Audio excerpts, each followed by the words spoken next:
Hello friends, welcome to Chessmate. I am Ananya Srivastav. Today I am going to tell you about two special rules of chess that are stalemate and castling. Plus I have an interesting puzzle for you also. Stay tuned till the end and keep watching Chessmate. Stalemate. There is one kind of mate on the board called stalemate. Stalemate is what happens when your king is not in check, but you also have no other legal move on the board. And when this happens, it's a draw and nobody wins. This is best explained with some examples. In this position, with white to move, it would be a stalemate because white has no legal squares to move and white's pawn can also not move because of the black pawn. So it's a stalemate. In this position, black plays queen to c2. The queen gets closer to the king, but notice white king is not in check and white does not have a legal move in this position. So, the position is a stalemate.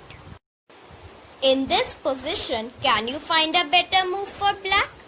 Black can actually win the game in just one move after queen b2 checkmate. Remember, your opponent can never be in stalemate if they are in check.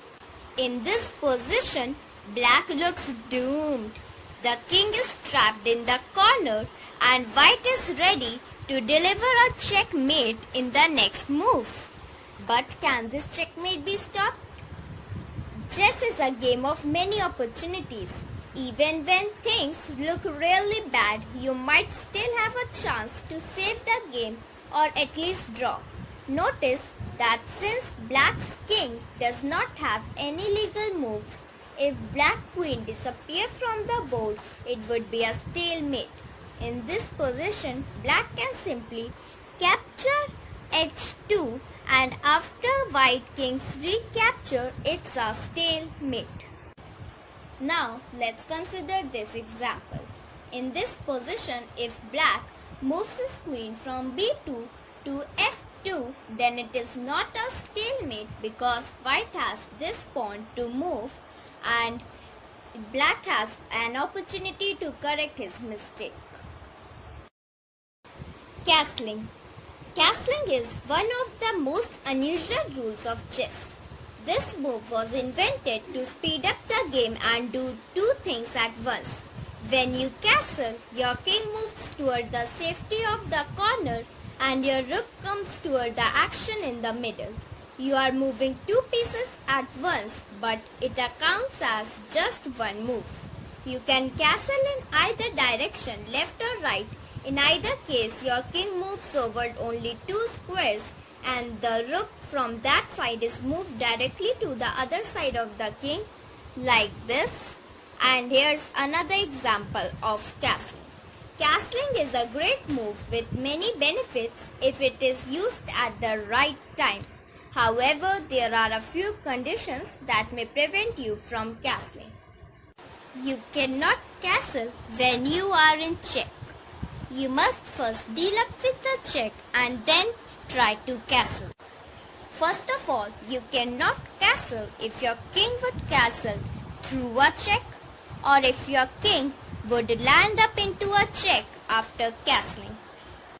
You cannot castle if there are any pieces between your king and your rook. It must be completely empty. In this position, both white and black have to move one piece before they are able to castle. After knight f3 and bishop b4, for example, both sides are able to castle king's side. You cannot castle if your king has made any other move before or if the rook you are castling with has already moved. It must be the first move for both pieces. In this position, the only legal castling move is for black.